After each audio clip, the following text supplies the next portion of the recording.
Assalamu alaikum wa rahmatullahi wa barakatuh. Welcome to another episode of Real Talk Podcast. Today, this podcast is sponsored by AMUS, the Australian Muslim Times. Real people, real stories, real news. Firstly, before we get started, we'd like to say big jazakallah to Australian Muslim Times. They are always delivering free newspapers to masjids all around Australia every single month. So please check out their website, support them, alhamdulillah. But today we have a very, very special guest coming in from Canberra. Assalamu alaikum, Sheikh Adama. Wa alaikum assalam wa rahmatullahi wa barakatuh. How are you today? Alhamdulillah, I'm good. Yourself? Alhamdulillah. Sheikh Adama Konda has just come in from Canberra. He has literally arrived at the airport. We've got our little escorts to come all the way in and to deliver him straight into the studio. So we want to say Jazakallah for taking your time out and coming to the Academy Live studio. My pleasure. Jazakallah khair. So Sheikh Adama Konda is in the Academy Live studio today because we have a huge bumper weekend, and that is the discussion panel weekend where we have all the shuyukh coming around from all around Australia. Is this your first time in Brisbane? It is my second time. I came here in 1996, I believe. We have the Imam's council meeting. Yeah. Just during a few hours, and I went back to Darwin. MashaAllah. Yeah. So your journey, so you said you just mentioned Darwin, but we want to take a step back. Where did you grow up? I grew up in Syria, I can say. I mean, the African gave birth to me, and they handed me over to the Arabs, to Syria. They educated me. So I lived in Syria for 7 years. Yep. And from Syria, I went to Saudi Arabia, Medina University for 5 years. Then to Malaysia for 1 year before I landed in Darwin in 1995 as a full-time imam. MashaAllah. Stayed there for 14 years. Went to Melbourne for a year, also as an imam and Islamic school teacher. Back to Darwin for 3 years, and end up in 2009 in Canberra. Up to date. MashaAllah. Now you said that you were born in an African gave birth to you. Yep. So whereabouts were you born? I was born in a city named Kongosi. Yes. And that is in the northern part of Burkina Faso. And Burkina Faso is neighboring, usually I will guess I'm next to Ghana, because many people don't recognize this country. Otherwise, I was born in Burkina Faso, did my primary Arabic school there before I went to Syria when I was 12 years old. MashaAllah. And that was the beginning of the journey. MashaAllah. So you spent 12 years in your hometown, huh? Yeah, 12. I left when I was 12 years old. Yeah. So moving from Africa to Syria, can you tell us about that journey? Yeah, the journey is very long and short, I can say. Yes. As you know, childhood is very long. Yeah. And also very short. Yes. Because we get out of it quickly. Yeah. Yeah, so as I said, my parents gave birth to me and they put me on a path and they told me to walk and keep on walking. MashaAllah. And since then, I was walking. That's why I met you here today in Brisbane. Yeah. But it was, as usual, as an African kid, born in the village, all we know is, the environment around us. The chickens, the goats, the donkeys, the horses, the cows, the trees, the snakes, the guanas, and all of this. I mean, we are born to work, I can say, as a kid, and working hard under the African sun, and every kid's dream. Yes. What is the next step in my life? Yes. I mean, we think about, okay, I'm learning Arabic, so one day I will end up in Arabia. And alhamdulillah, it was a destiny that written for us. And whatever Allah has written that you will make footsteps towards, you will. Yes. So I end up in Syria. It was a very long journey, but it was emotional, I can say, because I was to travel alone. Yes. I was 12 years old. And I couldn't have a passport because that time in Burkina Faso, you have to be 15 before you can get a passport. So they gave me a document named laissez-passer. Laissez-passer means let him go, let him pass. Just to pass, But anyway, I end up in Syria, in the airport, and they didn't allow me in. Subhanallah. Yeah, because I don't have a passport. Yes. But anyway, the dean of the madrasa I was going to, Sheikh Musa al-Arabi, I mean, he came from the school to the airport, And he guaranteed, look, I will take this kid and we will keep him in the boarding school, and while we're doing the paperwork to get the passport. And that was in 1983. 1983. Yeah. Now, you said you were traveling by yourself when you were 12 years old.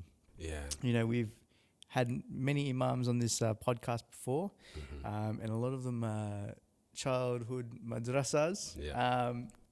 And I love to ask this question. When you were at the airport, Mm-hmm. what feelings did you feel? I just felt very, very positive. I just said, I'm here, I made it. Alhamdulillah. It wasn't easy for me to leave Burkina Faso, Even my mother, she said unspoken words just by looking at me, Yeah.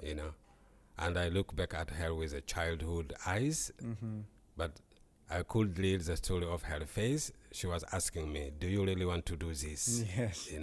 But my father is, of course, yes. I mean, this is a chance for him to read another page from the book of life, because every time you travel, you read a page from the book of life. So traveling is education itself here. Yes. It is a tourism to see more and meet more people Allah told you to look for and exchange what you got.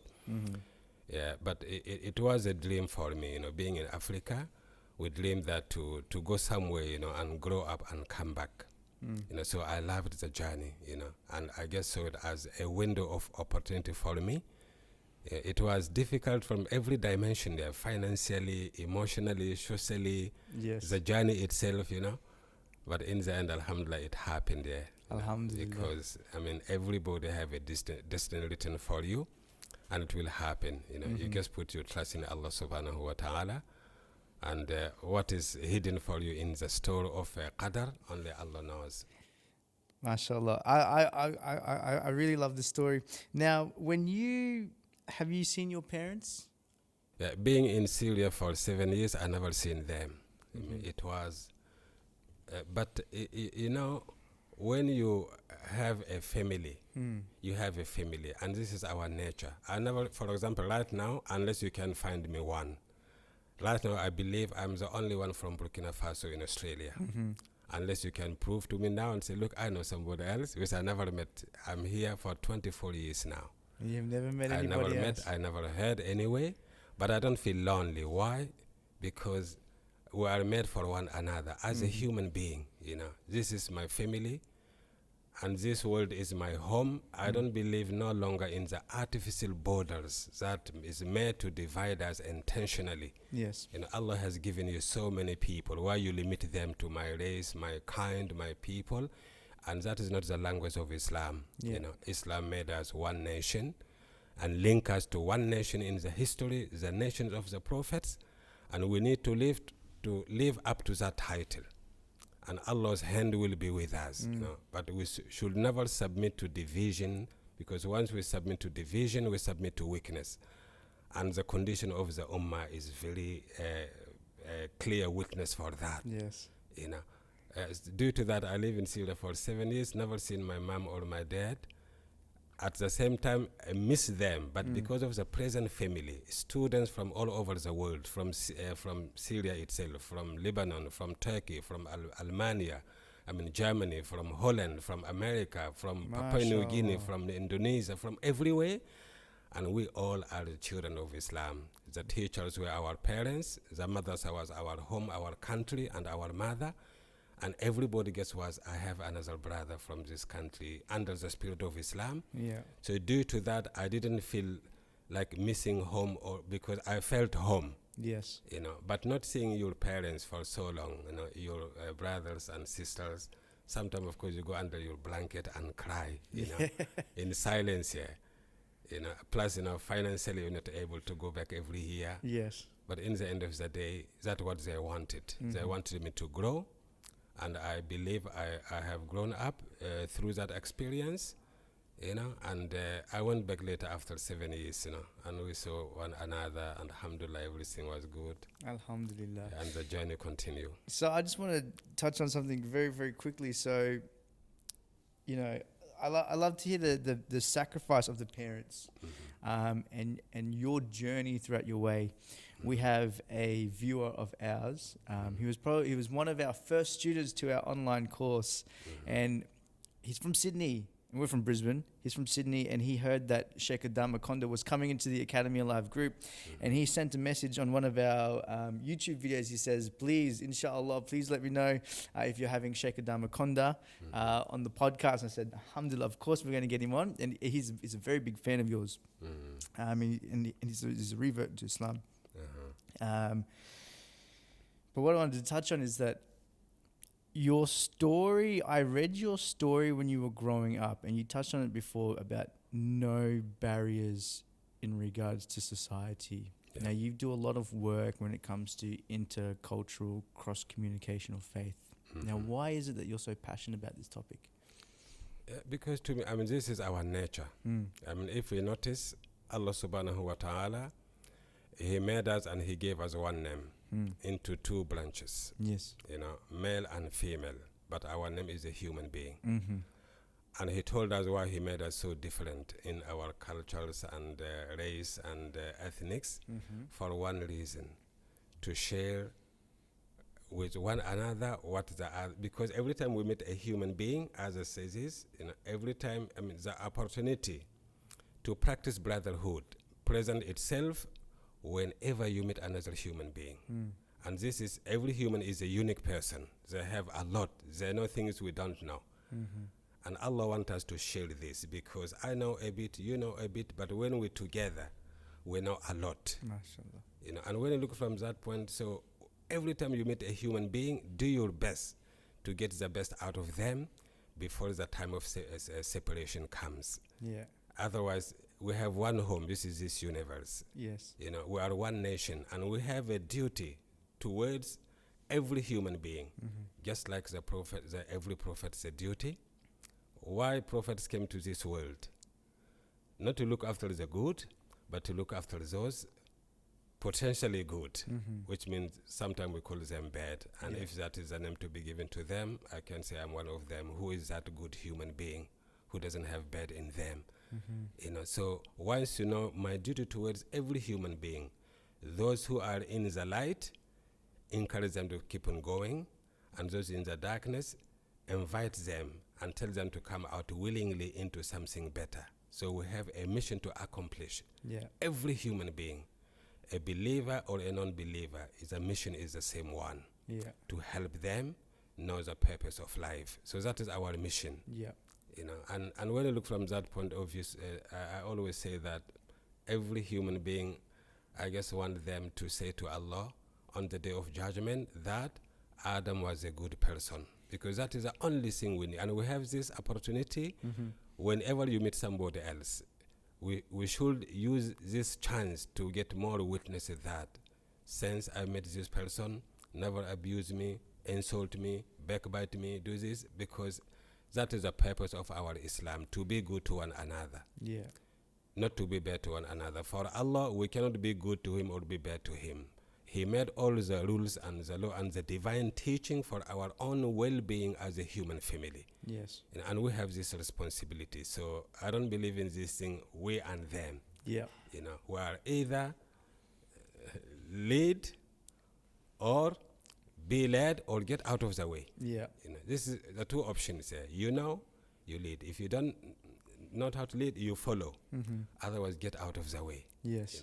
So we are one family as a human family, and Allah said, I made this earth for all of you. Wal arda wada'aha lil anam. And if He made the best people so responsible in the past, all the prophets, they came to people who don't know the way. And they didn't hate those people because they don't know the way. They showed them the way. And if we truly link to that ummah, we have to approach the world with the same attitude and the same way that the prophets did. MashaAllah. Now, you've got lots of intercultural programs in Canberra and around Australia, is this correct?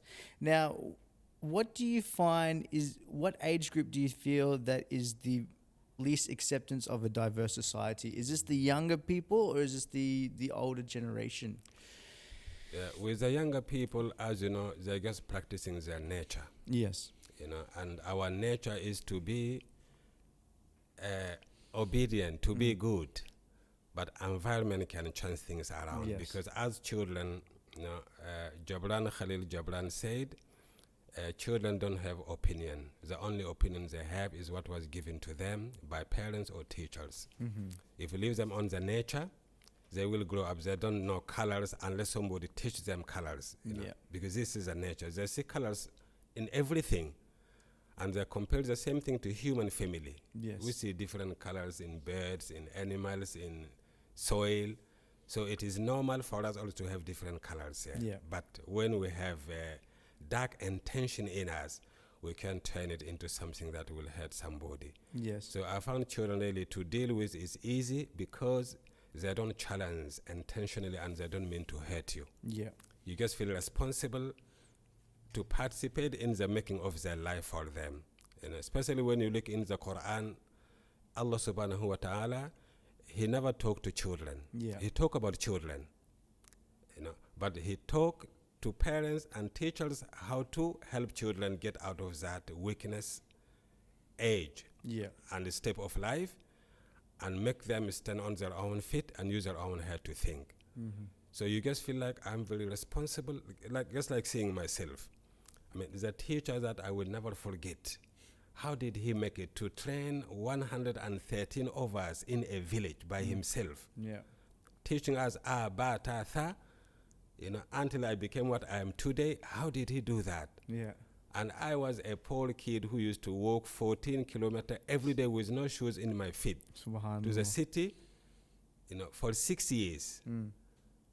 And yet I came, I don't want to say the best, but they say whoever comes first in the class will be given a chance to go to Arabia, to Syria, and I came first. While other rich people try to bribe the teacher, look, this kid is poor, he can get the ticket for this, make my kid.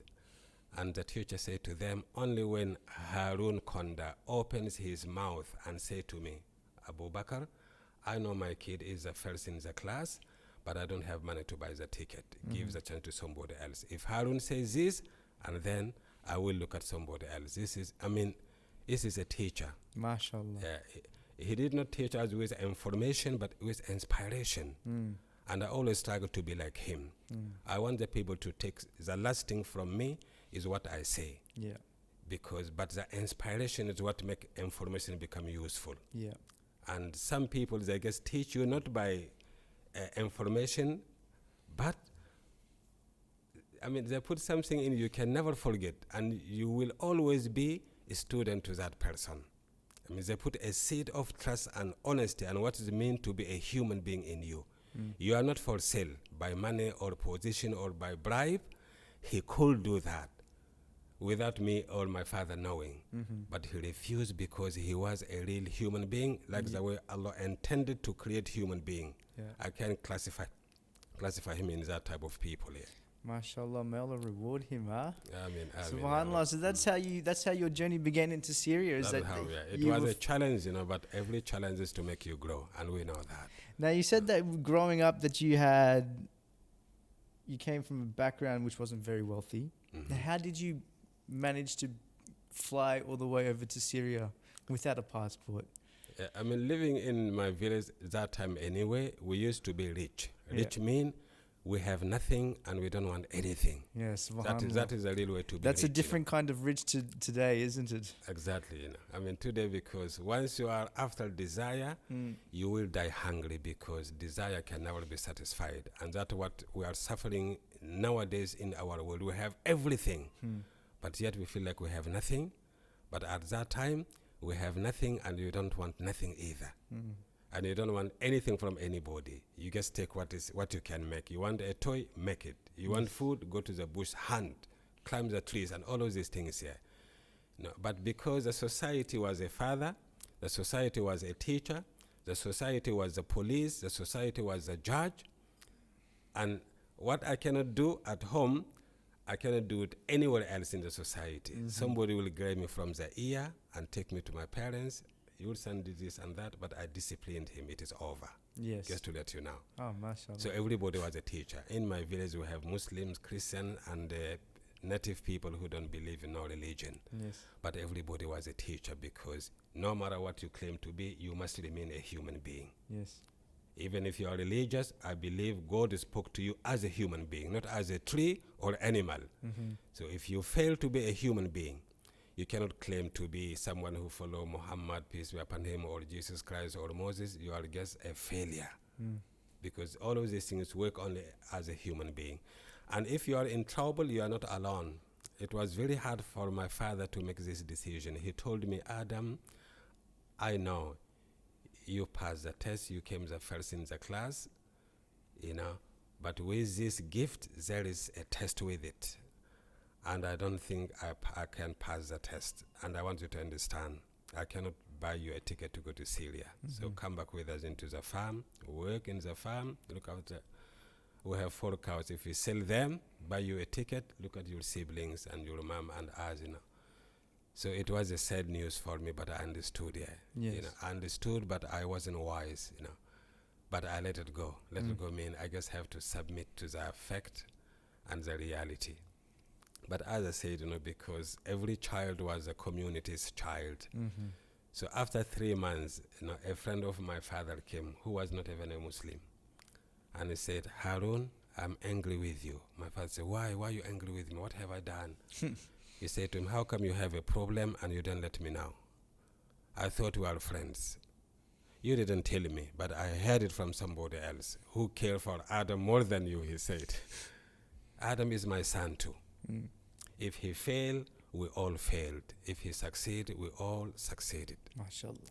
I will pay the money for his ticket, and you give it back to me whenever you want. I will never ask you. This is a promise. So my father, hearing this, that gave him the courage to say to that man, okay then, I don't want all the money. Give me half of it. I will do my best to get the other half.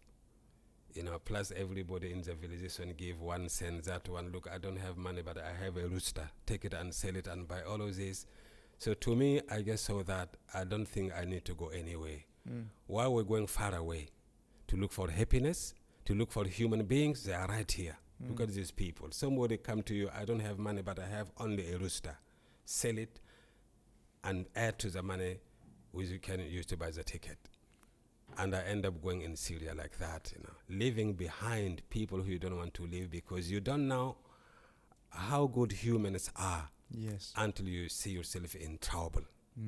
The real humans will stand by you. MashaAllah. And due to that, I learned a lot here. I left people. That's why I always say, I'm the world citizen. You cannot give me a country or a race. The Africans gave birth to me. The Arab educated me and trained me. The Australians married me and they're my in-laws. And in Syria, I lived in the big family. If you can name a country, I can tell you I have a friend from that country. We grew up together in Syria as a family. MashaAllah. So I'm a world citizen. And that's how Allah wants us to live up to. We are made for one another as human beings. And Islam came to just remind us with us. We know who we belong to. Islam did not come to tell us there is a God. Came to tell us what this God wants us to do. Yeah. By nature, we know it.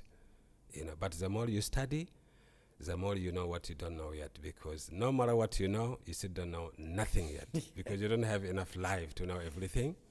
But every time you meet a human being, you have the chance to learn something new. If you accept the difference and use it as a benefit. Yeah. And it will always be positive for us. No, I love the story of your father. I read your bio and beforehand, but alhamdulillah, I love the story. And I remember when I first read it, I just felt this sense of humbleness that's kind of came into my heart, and and even again hearing that story, for me, it's beautiful. Do you miss that sense of community that you had back then? Is it different today to what it used to be? It is different because you feel guilty and at the same time you feel hopeful. Yes. It is different because at that time somebody was responsible for my well-being and they did not fail. And this time I feel responsible for somebody's well-being and I'm afraid to fail in that. Because the tools they had in that time was not confusing. It was straightforward. Yeah. Everybody was a human being, regardless what you believe in. Yeah. But now we're living in a time, flood of information and lack of knowledge. Yes. Flood of knowledge and lack of understanding. Flood of understanding and lack of practice. And as you know, we are formed by nature, deformed by sin. What make me look ugly? It's a sin. You can read the darkness on my face. You can feel it in my soul, because sin is the only thing can make us ugly and take us out of our nature that formed by the nature. And the environment conforms us. Schools informs us. And hardship and difficulty and punishment like prison reforms us. But divine revelation transforms us. And ready to be transformed, you need to grow up to the divine revelation, because it's not somebody's opinion, not somebody's idea. You're going back into the nature under which you have been created, to obey the one who caused you to live and to accept the terms and conditions of Allah, who gave you the life. Unless you want to tell him, oh Allah, you have no right to tell me how to live the life you gave to me. And I don't think any wise person will say that. No. So I feel I see the difference now. They did their job. And I feel good talking about their great achievement, but that is not mine. Yes. Mine is what I will do from now and tomorrow. And sometimes we put ourselves in the time machine, back into time, to enjoy the beautiful old days. But the Quran said, "Tilka ummatun qad khalat laha ma kasabat wa lakum ma kasabtum." That is a nation that is gone. Any good, it is for them, not for you. The only good for you is what you will achieve now, and leave a legacy also before you leave the way they did. So that is the difference I see. When I go back home to Kungusi, to my village, I only visit graves. And everything that used to look so big to me, it looks so small now, because I was small that time. But now I am big.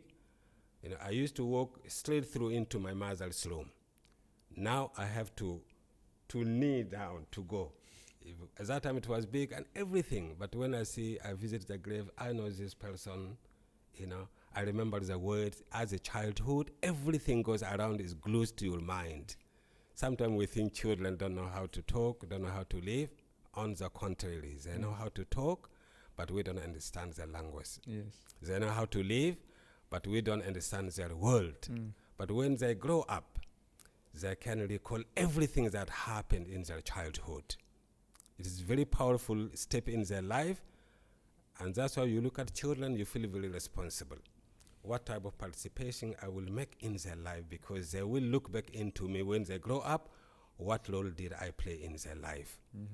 But this is a difference I can see. I feel responsible, and I feel joyful looking back, because somebody was responsible for me and they did their part.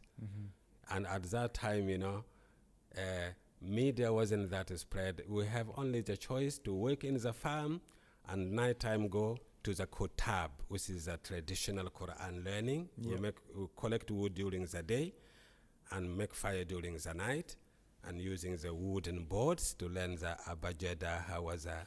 So you have nowhere else to go, work or learn. Yeah.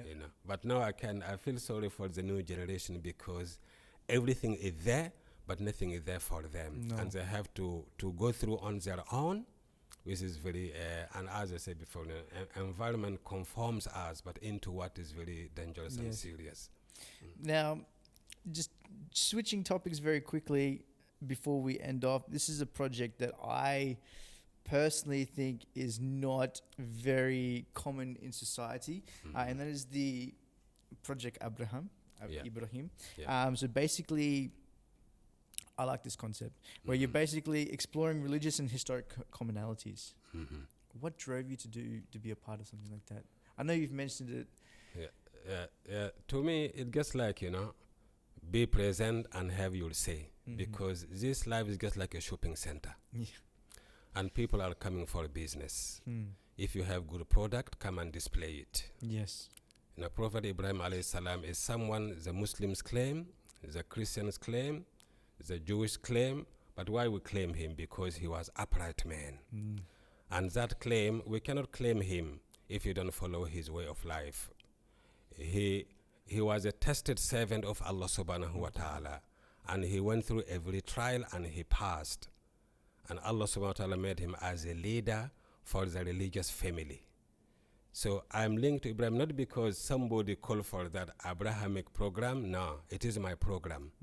Because we speak on behalf of Ibrahim alayhi salam, we speak on behalf of Isa alayhi salam, Musa alayhi salam, and the Muslims should be the lead or the leaders in that phenomena. So due to that, I'm just practicing my Islam here. And if other people go and talk about the Prophet Ibrahim, why don't I go as a Muslim? Yes. Because if you are true, now we have divided the family of the prophets into this and this and that. And now we're trying to call it interfaith. The faith is one. We divided it. It will only enter into one another when we go back and be like Ibrahim alayhi salam. And not to divide the family of Allah subhanahu wa ta'ala, which means the prophets, with this claim and that. We claim righteousness and we preach heaven, but we live in hell every day. Look what we do to one another as people who claim to follow Muhammad alayhi salatu wasalam, Isa alayhi salatu wasalam, Musa alayhi salam. But look, the darkness, the spiritual darkness that we are showing to one another. We're using people who were united on truth to be divided today. So something is wrong with us, not with them. But when you talk about Abrahamic thing, it gets because Allah said in the Quran, Inna Ibrahim kana ummah. Ibrahim, we read about his story, and we're just trying to remind the world he came with the same very one message. And what is that? Recognize Allah and do his will. Otherwise, we will become a failure, and we should not wear their names while we go against their teaching. So I'm just doing it because Allah told us to pass the message of Islam to everybody. And whenever there is a voice, we have to make sure there is Islamic voice as well, to be the ambassadors of Islam instead of withdraw and let the innocent people in this world hear about any other ism in the absence of the Muslims' presence. And that's why I make myself everywhere, and all I will do, if we're true believers, the message is one. We divided it to please the table of diplomacy. Otherwise, the message is one. And what was that? Recognize God and do his will. Then we can claim Ibrahim alayhi salam, we can claim Isa alayhi salam and Musa alayhi salam, because all of them came to convey the very one message to all human family. Beautiful. Jazakallah kulla khair. Ameen. Sheikh Adama. Is there anything that you want to end off with before we close the podcast up? Yep, I will just say this city reminded me with Darwin. Darwin was my gate into Australia. MashaAllah. And the sun came from the aeroplane. The humidity, I guess, I remember straight away. One question I do want to ask: why Australia? Why was the opportunity that you took Australia? Yeah, why Australia? I will say what the poet said: "Khutan mashaynaha kutibat alayna, waman kutibat alayhi khutan mashaha." Footsteps that it is written that we will make these footsteps. Yes. And if it is written that you will make footsteps, you will make that footsteps. MashaAllah. We don't have economical ties with Australia No. and Burkina Faso. No educational ties either. No language ties. No business either. But sometimes the wind take you somewhere where you belong to. As I said to you, I left my village. I went to Syria, studied there, and then my next destiny was Libya for 4 months when I planned to do my higher education. But Medina University accepted me, so I left Libya and I went there. And when I finished in Medina, I was young that time.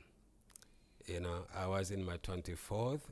And during the Medina time, we were doing some martial art with some Chinese students. That inspired me to say, look, I want to go to China myself. I want to go to the core of the Kung Fu. Yeah. I want to master myself as well. So I convinced the Medina University to redirect my ticket instead of going to Burkina Faso, take it to China. And they accepted that. So I went to China for the martial art purpose. As I've been studying Islam for the last 24 years, I want to go to China and stay in the Kung Fu class for at least 3 years. And then, but when I went there, going with my friend's father was not comfortable at all. He worried that something may happen to me as a foreigner in China, So and I was merciful to him. I don't want him to feel guilty, worry for me every time. So I guess okay, I'm going back to Malaysia then. But as I went to the Malaysian embassy, and I said, oh, actually, I will give you visa to go to Malaysia if you want. It was so easy. So I went to Malaysia University, and at that time there was only one student from Burkina Faso in that uni. So straight away they accepted me. So I started learning English in there for around 10 months. And then I got a letter from Darwin, and they want me to be a full-time imam. MashaAllah. So I sent my passport, and they brought me to Darwin, and that is how the journey started. The journey started in Australia. Yeah. One last question. Have you mastered the Kung Fu yet? I don't think anybody can master anything, because everything, the way Allah said it, if Kung Fu is knowledge, Allah said in the Quran, وَمَا أُوتِيتُم مِّنَ الْعِلْمِ إِلَّا قَلِيلًا. When you are a master, you have a very little of what you know. There is a lot you don't know, and a lot you will never know. So nobody can master everything, but we can master what we can and benefit from what we got, but never to be satisfied or content, because once you are satisfied, you don't progress no more. So I don't believe in satisfaction. I don't believe in being content. I believe in progress. MashaAllah. And once you feel satisfied, it means you say, look, I'm done. I'm not going to learn anymore. And that is the beginning of your weakness again. So nobody can master anything, because Allah is the only master. Maliki Yawmiddin. MashaAllah. We must continue to always seek in our knowledge. Inshallah ta'ala. Once again, I just want to say Jazakallah kulla khair to Amos for sponsoring this podcast. And also, Jazakallah Sheikh Adama Konda for coming into the studio and bless and the barakah of your presence on the event. Barakallahu feek. Alhamdulillah, it's a beautiful event, and we're so happy to have you here. I love your story. Inshallah ta'ala, we'll be making our way down to Canberra, or we'll have you up here again soon, inshallah. But until then, Jazakallah kulla khair. Remember, like, share, subscribe, comment, and perfect. Assalamu alaikum wa rahmatullahi wa barakatuh. Assalamu alaikum wa rahmatullahi wa barakatuh. Assalamu alaikum wa rahmatullahi wa barakatuh. Jazakallah for watching this podcast. If you'd like to see more from Academy Alive and Real Talk podcast, they're on the left of your screen. And don't forget to hit the subscribe button and the notification bell below to get all the latest from Academy Alive and Real Talk podcast. Jazakallah kulla khair. Assalamu alaikum wa rahmatullahi wa barakatuh. Assalamu alaikum. This is Imam Abdul Rahim from Academy Alive. I've got a very, very, very special one-time offer exclusively for you today.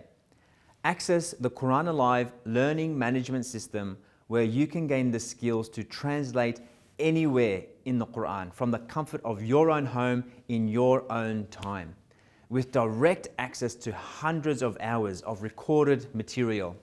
You'll get one-on-one access to our scholars through our weekly group webinars and private mentoring sessions, who have over 60 years of combined teaching experience, teaching students from the ages of 12 to 72 years old, who can now confidently translate the Quran.